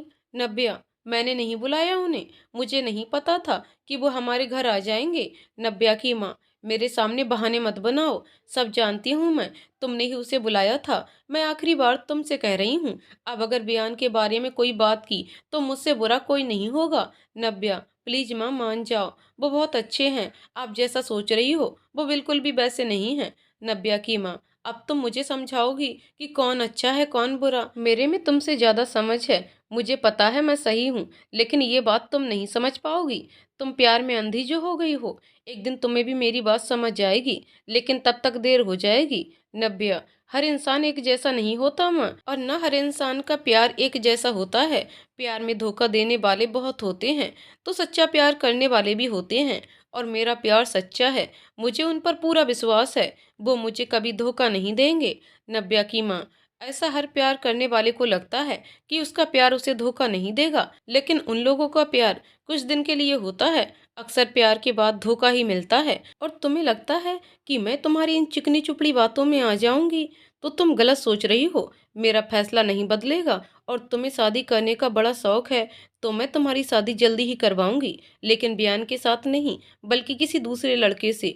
नव्या, आप मेरी शादी किसी और से नहीं करवा सकती। मैं सिर्फ बयान जी से प्यार करती हूँ और उन्हीं से शादी करूंगी, और अगर मेरे साथ जबरदस्ती की तो मैं अपनी जान दे दूंगी। नव्या की माँ, मरना है तो अभी जाओ, मर जाओ। मुझे ऐसी लड़की की कोई जरूरत नहीं है जो हमारी इज्जत से खेले। नव्या, सॉरी माँ, मैं आपको कोई तकलीफ नहीं देना चाहती। मैं आपसे बहुत प्यार करती हूँ, और बयान जी से भी, और मैं आप दोनों को नहीं खोना चाहती। नव्या की माँ, लेकिन आज तुम्हें हम दोनों में से किसी एक को चुनना पड़ेगा। अब तुम्हें कौन चाहिए, ये तुम फैसला करो। तुम्हारे लिए वो लड़का ज्यादा जरूरी है या तुम्हारी माँ? नव्या, प्लीज माँ, ऐसा मत बोलिए। मेरे लिए आप दोनों ही खास हैं। मैं आप दोनों में से किसी एक को नहीं चुन पाऊंगी। अगर आपने मुझे जिंदगी दी है और भी बहुत कुछ किया है आपने मेरे लिए, तो बयान जी ने उस जिंदगी को जीने की वजह दी है और उसे और खूबसूरत बनाया है। मैं आप दोनों से बहुत प्यार करती हूँ और मैं आप दोनों को नहीं खोना चाहती। प्लीज माँ, मान जाइए ना। नव्या की माँ, ऐसा तो बिल्कुल नहीं होगा। मुझे वो लड़का बिल्कुल भी पसंद नहीं है और मैं उसे कभी नहीं अपनाऊंगी। तुझे पसंद है तो जाकर कर ले शादी, लेकिन दोबारा मुझे अपनी शक्ल मत दिखाना। जिस दिन से तू उसकी हुई, उस दिन से तेरा मेरा रिश्ता खत्म। उस दिन से मेरी दो बेटी होंगी, नीति और नित्या, और एक बेटा नवीन, और उस दिन से तू मेरी कोई नहीं है। अब फैसला तेरा। अगर तुझे उसके पास जाना है तो जा, रोकूंगी नहीं तुझे। और अगर अपनी माँ से प्यार है तो उसके पास कभी नहीं जाएगी। अब बताओ कौन चाहिए तुम्हें, मैं या वो? नव्या, मैं आपसे बहुत प्यार करती हूँ माँ, लेकिन मैं इसके लिए आपको कोई सबूत नहीं देना चाहती। मैं तो तभी भाग जाना चाहती थी जब आपने मुझे यहाँ से दूर भेजा था। मैं तब भी चाहती थी मैं और बयान जी शादी कर लें, लेकिन बयान जी को मेरा तरीका सही नहीं लगा। वो कहते हैं हम अपनों को दुखी करके कहीं भी सुखी नहीं रह सकते, इसलिए मैं आपकी मर्जी से बयान जी से शादी करना चाहती हूँ, और यही बयान जी भी चाहते हैं। नव्या की माँ, मेरी मर्जी जानना चाहती हो ना, तो कान खोलकर सुन लो। मेरी पहले भी ना थी और हमेशा ना ही रहेगी। तुम उस लड़के की कितनी भी तारीफ कर लो, मुझे वो लड़का पसंद नहीं है। नव्या, लेकिन क्यों माँ, आखिर क्या कमी है उनमें? अब तो वो नौकरी भी करते हैं, अच्छे पैसे कमाते हैं, अपने परिवार का ख्याल रखते हैं। इतने सालों से रहते आ रहे हैं हम यहाँ, कभी उनके परिवार के बारे में कुछ गलत नहीं सुना। फिर क्यों माँ? नव्या की माँ, इस घर से निकलकर अपने सामने वाले घर में चली जाएगी और लोग तरह तरह की बातें करेंगे तो बड़ा अच्छा लगेगा तुझे। जब तेरे पापा को लोग तेरी वजह से उन पर उंगली उठाएंगे, उनके संस्कार पर उंगली उठाएंगे, तब तुझे बड़ा अच्छा लगेगा। कभी अपने भाई बहन के बारे में सोचा है, तेरी इस हरकत से उन पर क्या बीतेगी? लोग तेरी वजह से उन पर भी शक करेंगे कि जैसी बड़ी बहन है वैसे ही वो लोग भी होंगे, लेकिन तुझे क्यों परवाह होगी? तेरे लिए तो बस वो लड़का ही अच्छा है, बाकी हम सब तो बेकार हैं तेरे लिए। कोई बात नहीं, तू जाकर उससे शादी कर, तुझे हमारी क्या पड़ी। नव्या, माँ, आप कहीं की बात कहीं से जोड़ रही हैं, और आप जिन लोगों की परवाह कर रही हैं, क्या उन्हें आपकी परवाह है? उन लोग का काम है बातें बनाना, उनका बस चले तो हमें सांस भी ना लेने दें। नव्या की माँ, बस अब बहुत हो गया, जाओ और काम करो। नव्या, प्लीज माँ। नव्या की माँ, मैंने कहा बस, उन्होंने तेज आवाज में कहा। नव्या उनकी आवाज से डरकर चुपचाप अपना काम करने लगी। उधर जैसे ही बयान अपने घर पहुंचा, उसकी माँ उससे पूछा, कहाँ गए थे बयान? बयान, नव्या के घर। बयान की माँ, तुम्हें पता है ना उसकी माँ कैसी है? पिछली बार जब आई थी तो कितना तमाशा किया था उन्होंने। फिर क्यों गए थे वहां? तुमने वादा किया था मुझसे, तुम मुझसे बात नहीं करोगे, फिर कैसे चले गए? बयान, हाँ माँ, मुझे सब याद है, मैं कुछ नहीं भूला, और ना ही मैं नव्या को भूल पाऊंगा। बयान की माँ, वो लड़की तुम्हारी किस्मत में है ही नहीं, वैसे भी उसकी माँ कभी इस रिश्ते के लिए नहीं मानेगी। अच्छा होगा तुम उस लड़की को भूल जाओ। बयान, मैं नव्या को भूल जाऊं? ऐसा कभी नहीं हो सकता। वो मेरा प्यार है और मैं उसे कभी नहीं भूल पाऊंगा, इस जन्म में तो बिल्कुल भी नहीं। बयान की माँ, तुम यहाँ आए और आते ही फिर शुरू हो गए। नव्या, नव्या, इससे अच्छा तो वहीं रह आते। कितनी खुश थी मैं तुम्हारे आने से, सवेरे से लगी हुई हूँ तुम्हारी पसंद की चीजें बनाने में, लेकिन तुमने एक बार भी नहीं पूछा कि माँ कैसी हो। तुम्हें बस उस लड़की से प्यार है, और हम सबके लिए तो प्यार खत्म हो गया है। बयान, ये आप कैसी बातें कर रही हैं माँ? आपको पता है ना, मैं सबसे ज्यादा आपसे प्यार करता हूँ, उसके बाद बाकी सब हैं। और मैं नव्या से भी बहुत प्यार करता हूँ, जैसे आप मुझसे प्यार करती हैं, जैसे आप मुझे खोने से डरती हैं, वैसे मैं भी नव्या को खोने से डरता हूँ। मुझे पता है आप मुझे मुझसे भी ज्यादा समझती हैं। प्लीज आप तो मान जाइए हमारे रिश्ते के लिए। बयान की माँ, मुझे कोई दिक्कत नहीं है तुम्हारे प्यार से, लेकिन मेरे मानने से क्या होगा? नब्या की माँ कभी नहीं मानेगी। बयान, क्या आप मेरे लिए उनसे बात नहीं कर सकती? शायद आपके कहने से वो मान जाएं। प्लीज माँ। बयान की माँ, ठीक है, मैं उनसे बात करके देखती हूँ, पर मुझे नहीं लगता कि वो मानेगी। बयान, थैंक यू माँ।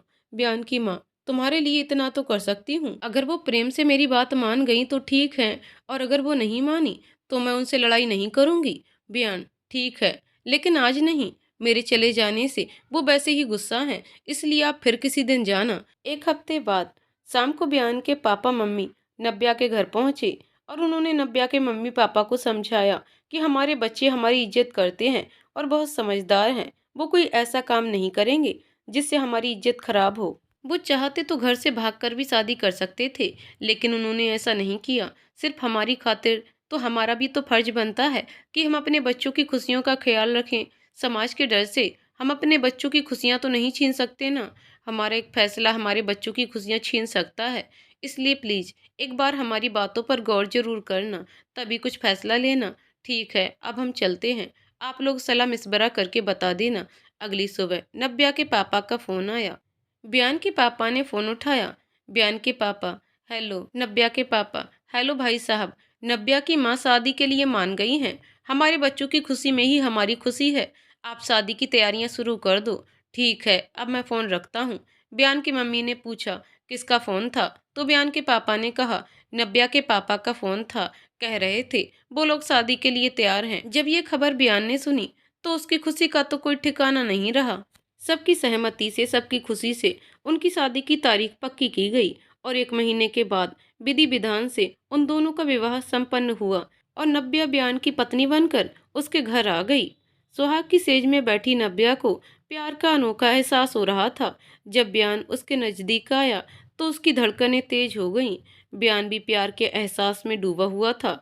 दोनों ही प्यार के अनोखे एहसास के साथ जिंदगी के नए सफर में चल दिए। तो दोस्तों, कहानी यहीं पर समाप्त होती है। दोस्तों, आपको कहानी कैसी लगी कमेंट करके ज़रूर बताइएगा। कहानी पसंद आई हो तो वीडियो को लाइक शेयर करें और चैनल को सब्सक्राइब करें। कहानी को पूरा सुनने के लिए बहुत बहुत धन्यवाद दोस्तों।